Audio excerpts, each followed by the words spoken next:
Question number 2 solve करते हैं। तो पढ़िए और समझिए ध्यान से। फाइंड ये क्वाड्रेटिक पॉलिनोमियल, आपको क्वाड्रेटिक पॉलिनोमियल निकालना है ईच, सबके लिए, विथ द गिवन नंबर, जो आपको नंबर दिए गए हैं, एज द सम, सम के रूप में, एंड प्रोडक्ट, और प्रोडक्ट के रूप में, ऑफ इट्स जीरोज, जो जीरोज इसके हैं क्वाड्रेटिक इक्वेशन के, उनके सम और प्रोडक्ट के रूप में आपको दो नंबर दिए गए हैं। इन्हीं दो नंबर का यूज करके आपको पॉलिनोमियल क्वाड्रेटिक जो होगा उसको फाइंड आउट कर देना है। तो देखिए प्यारे बच्चों हो, यहाँ पे हम करेंगे क्या, इससे पहले आपको दो चीज़ें यहाँ पे समझना जरूरी हो जाता है।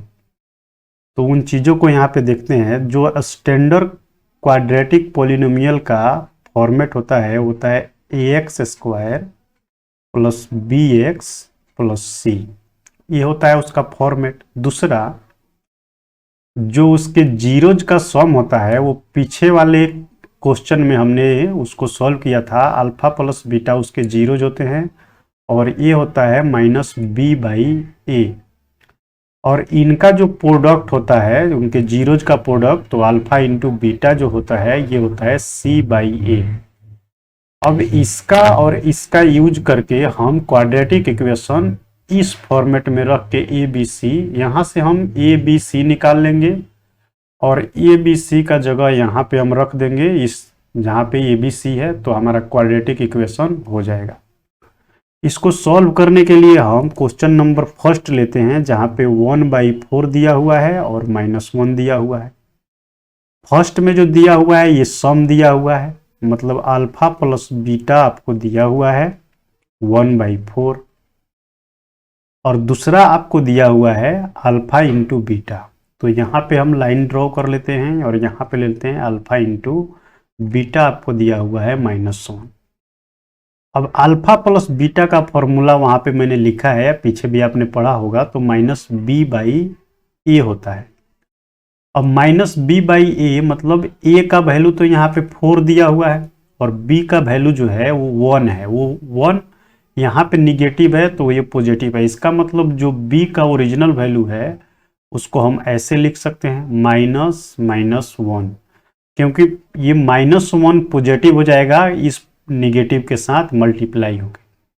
अगर ये वैल्यू पॉजिटिव दिया हुआ है तो मीन्स कि b जो है वो निगेटिव है, क्योंकि ये निगेटिव फॉर्मूला लेके आता है, और ये निगेटिव, ये b वाला वैल्यू रहेगा तो ये वैल्यू पॉजिटिव हो जाएगा। अगर यहाँ पे निगेटिव दिया रहेगा तो वैल्यू b जो है वो पॉजिटिव लेंगे हम, ठीक है। अब ये जो होता है ये होता है c/a। अब c/a, तो a का वैल्यू तो आपको यहाँ पे दिखाई दे रहा है कि 4 है, तो यहाँ पे 4 लीजिएगा। अब दोनों का रिजल्ट जो है c/a का -1 है, तो 4 से डिवाइड करने पे किस नंबर को -1 आएगा, तो 4 से 4 को डिवाइड कीजिएगा तभी 1 आएगा, और 4 निगेटिव में रहेगा तभी -1 होगा। तो इसका मतलब a/c का जो फॉर्म है ये वाला फॉर्म है। अब देखिए हमने इस फॉर्मूला से b निकाल लिया, तो b क्या हो गया हमारा -1, और a यहाँ पे भी 4 है और यहाँ पे भी 4 है, तो हमारा a सेटिस्फाई हो गया, हम a भी 4 हो गया। उसके बाद c जो है, c यहाँ पे -4 दिया हुआ है, यहाँ पे c है और c का वैल्यू यहाँ पे -4 है, तो c इक्वल टू -4 हो गया। अब जैसे a b c आपने निकाल लिया, तो अब आपका आगे वाला काम ये सॉल्व कर देगा ये स्टैंडर्ड फॉर्मेट।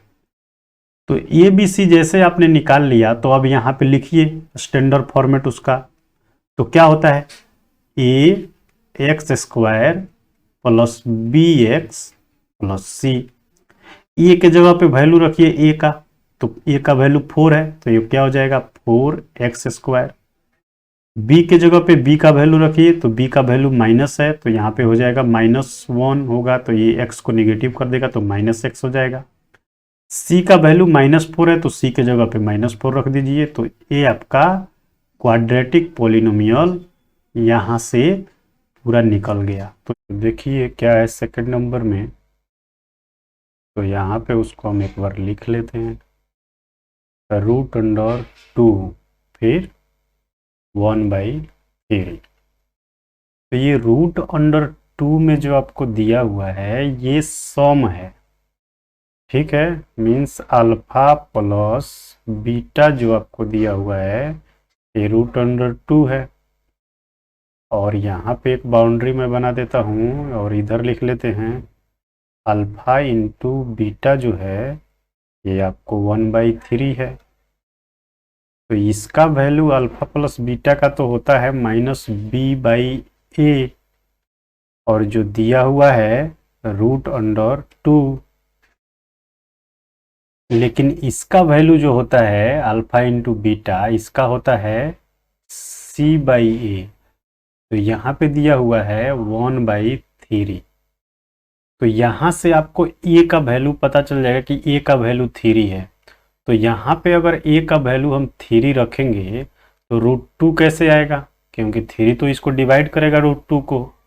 तो इसका मतलब b का जो वैल्यू है ये √2 नहीं है, कुछ और भी है यहाँ पे।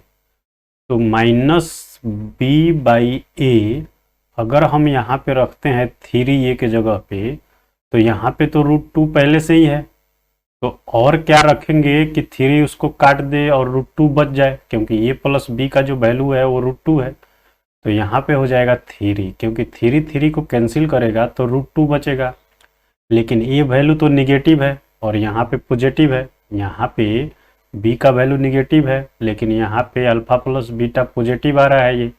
तो यहाँ पे इसका मतलब कि एक और निगेटिव होगा, तभी तो -3 यहाँ पे है। ठीक है, तो अब देखिए, अब यहाँ पे हम चलते हैं तो a का वैल्यू आपको पता चल गया।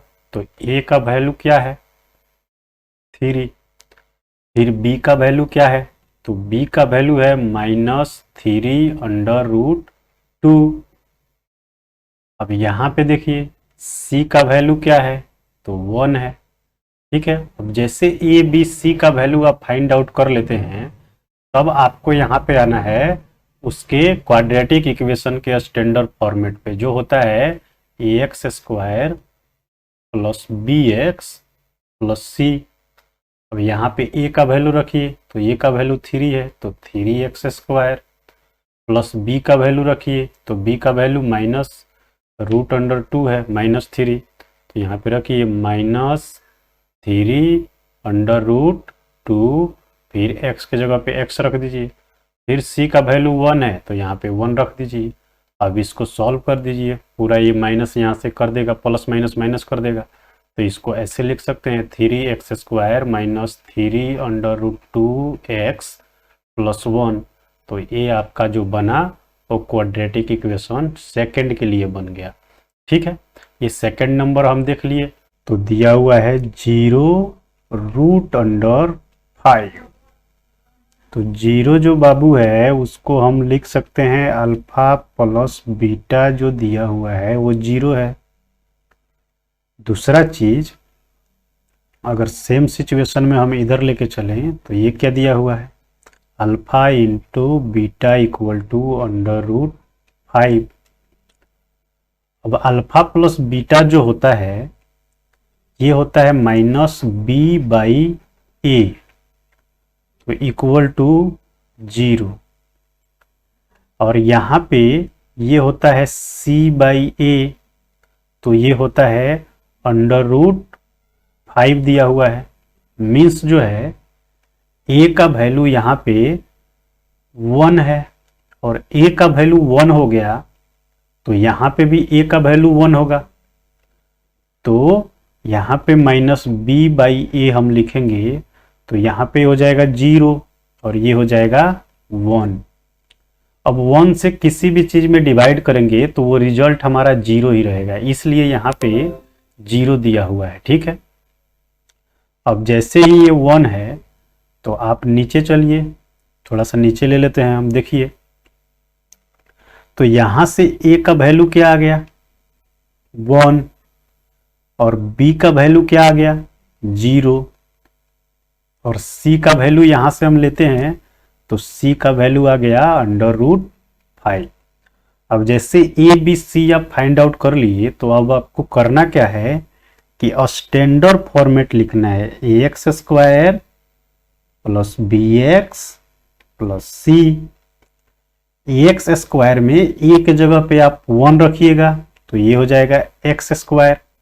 और b के जगह पे यहाँ पे 0 रखिएगा तो ये पूरा टर्म ही 0 हो जाएगा, क्योंकि 0 किसी भी चीज से मल्टीप्लाई करके उसको 0 कर देता है। और c के जगह पे आप √5 रखिएगा। ठीक है, तो ये वाला टर्म अगर 0 हो गया तो ये तो गायब हो गया। तो आपका इक्वेशन क्या हो गया, x² प्लस √5। तो ये वाला आपका क्वाड्रेटिक इक्वेशन हो गया 3 के लिए। जो 4 नंबर है इसको यहाँ पे लिख लेते हैं 1 1, दोनों 1 ही है। मतलब क्या है कि alpha plus beta equal to 1 है। और इधर लिख लेते हैं alpha into beta equal to 1 है। ये वाला वैल्यू ये बता रहा है कि -b/a जो है वो 1 है, और ये वाला वैल्यू ये बता रहा है कि c/a जो है वो 1 है। अब यहां से देखिए, अगर c/1a 1 है, c/a अगर 1 है तो इसको हम बाई 1 कर सकते हैं। तो बाई 1 करेंगे मीन्स a का वैल्यू 1 है। तो a का वैल्यू अगर 1 हुआ तो यहाँ पे भी a का वैल्यू 1 हो जाएगा। अब जैसे यहाँ पे a का वैल्यू 1 हुआ तो ये b का वैल्यू 1 है। तो यहाँ पे तो b निगेटिव है, लेकिन यहाँ पे पॉजिटिव ले रहे हैं, तो ये b का वैल्यू जो है वो निगेटिव में है। मतलब है कि डबल निगेटिव मल्टीप्लाई होने पे -b/a यहाँ पे मैं लिख रहा हूँ। तो ये वाला वैल्यू जो है इसको हम ऐसे भी लिख सकते हैं -1/1। अब ये वाला निगेटिव जो है ये वाला है, और ये -1 जो है ये b का वैल्यू है। ठीक है, इसलिए ये निगेटिव यहाँ पे जो है ये पॉजिटिव हो गया है। तो अब जैसे ये हो गया तो यहाँ पे आप देखिएगा तो यहाँ से आपको b का वैल्यू पता चल गया। तो b का वैल्यू जो है वो -1 है। a का वैल्यू पता चल गया, a का वैल्यू जो है 1 है। और यहाँ से आपको यहाँ पे देखिए c का वैल्यू जो है 1 है, तो c का वैल्यू भी 1 है। अब जैसे ये भी c आपको पता चल जाते हैं तो आप सीधे इसको ax² plus bx plus c पे बिठाइए। a के जगह पे 1 है तो ये x² ही रह जाएगा, b के जगह पे माइनस है -1 तो ये -x हो जाएगा, और c के जगह पे 1 है तो ये 1 हो जाएगा। तो ये वाला जो क्वाड्रेटिक इक्वेशन बना, ये क्वाड्रेटिक इक्वेशन आपका 4th नंबर के लिए बना। अब 5 नंबर देखते हैं। तो सेकंड का जो 5 नंबर है -1/, यहाँ पे देखिए 5 नंबर जो है -1/4 और 1/4 है। तो यहाँ पे हम लिख सकते हैं उसको। तो जो 5 नंबर है वो यहाँ पे लिख लीजिए -1/4 और फिर 1/4। अब जैसे यहाँ पे अल्फा प्लस बीटा हम करेंगे तो ये आ जाएगा -1/4, और बगल में यहाँ पे हम करते हैं अल्फा इंटू बीटा तो ये हो जाता है 1/4। अब ये वाला जो वैल्यू है -b/a है, तो -b/a का वैल्यू है 1/4, और यहाँ पे जो है c/a का वैल्यू है ये है 1/4। तो a का वैल्यू यहाँ पे 4 है, यहाँ पे भी a का वैल्यू 4 है, c का वैल्यू 1 है। अब यहाँ पे b का वैल्यू माइनस में है, इसका मतलब जो b है वो पॉजिटिव है, क्योंकि ये वाला टर्म भी यहाँ पे डायरेक्ट दिखाई दे रहा है। तो जो a का वैल्यू है वो तो आपको 4 पता चल गया। फिर जो b का वैल्यू है वो पता चल रहा है आपको कि वो 1 है। 1 क्यों है? क्योंकि 1 यहाँ पे निगेटिव में है, तो यहाँ पर यही वाला निगेटिव इसको निगेटिव कर रहा है, मतलब ओरिजिनल जो b का वैल्यू है वो पॉजिटिव है। और यहाँ से आपको c वाला पता चल गया कि c भी 1 है। तो अब जैसे ये भी c आपको पता चल गए तो ये इधर आइए और इसको स्टैंडर्ड फॉर्मेट में लेके चलिए। तो ax² plus bx plus c कीजिएगा, तो ax के जगह पे ax² के जगह पे a का वैल्यू जो 4 है रखिए, तो ये हो गया 4x²। ये जो b है वो पॉजिटिव है और 1 है, तो ये x के फॉर्म में ही रह जाएगा, और c जो है वो भी पॉजिटिव है, वो भी 1 है, तो ये 1 के फॉर्म में रह जाएगा। तो ये जो आपका बना क्वाड्रेटिक इक्वेशन, ये क्वाड्रेटिक इक्वेशन आपका 5 के लिए बना। अब बच गया 6 नंबर। तो सेकंड का जो 6 नंबर है वहां पे देखिए क्या दिया हुआ है, यहाँ पे दिया हुआ है 4 और 1, तो इसको नीचे ले लेते हैं। यहाँ पे देखिए अब 6 नंबर जो है वो दिया गया है 4 एंड 1। ठीक है, एक बार और वेरीफाई कर लेते हैं, 4 और 1 ही है। अब जैसे 4 और 1 है तो यहाँ पे लीजिएगा आप alpha plus beta equal to 4। Second में आप जाइएगा तो आप यहाँ पे लाइन ड्रॉ कर लीजिए, alpha into beta equal to 1। अब ये जो वैल्यू है ये माइनस बी बाई ए है, और यहाँ पे जो वैल्यू है वो 4 है, लेकिन यहाँ पे जो वैल्यू है सी बाई ए, तो यहाँ पे वैल्यू है 1। मीन्स ये है कि ए का वैल्यू यहाँ पे 1 दिखाया गया है, 1 से 1 को डिवाइड करेंगे तो 1 आएगा। तो अगर यहाँ पे भी वैल्यू अगर हम 1 रखेंगे तो माइनस बी बाई ए जो है वो 4 बाई 1 हो जाएगा। लेकिन यहाँ पे फिर 4 पॉजिटिव हो रहा है, तो 4 पॉजिटिव हो रहा है मीन्स एक और निगेटिव लेके ये रखा है, और एक निगेटिव है, 2 निगेटिव मल्टीप्लाई होकर यहाँ पे पॉजिटिव किया है इसको, तो माइनस बी बाई ए है। इसको और हम एक्सपेंड करेंगे तो ये हो जाएगा -4 और बाई 1। अब जैसे ये आपने यहाँ तक कर दिया तो यहाँ से आपको पता चल रहा होगा कि b का जो वैल्यू है -4 है, और a का जो वैल्यू है वो 1 है, एंड c का वैल्यू ऑल्सो 1 है। ठीक है, अब जैसे ये b c आपको निकल जाते हैं तो आपको कहाँ जाना होता है, ax² plus bx plus c। अब ax² है तो a का वैल्यू 1 है तो x², b का वैल्यू -4 है तो -4x, और c का वैल्यू 1 है तो +1। तो ये जो क्वाड्रेटिक इक्वेशन बना, ये इक्वेशन आपका 6 के लिए है।